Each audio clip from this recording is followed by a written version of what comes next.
Activate energy saving function on SD Amigo Panel. The SD Amigo Panel features an energy saving function.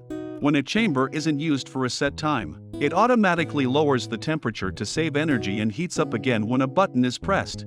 This function is disabled when the baking timer is active.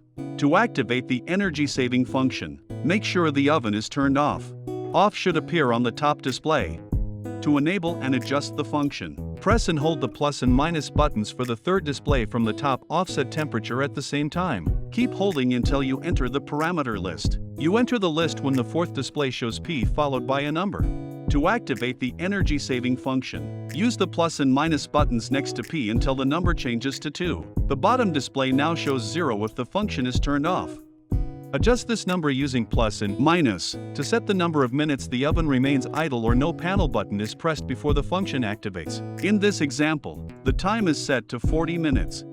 Change the fourth display to P3 and in the lower display you then select desired number of degrees the temperature will fall when entering energy saving function.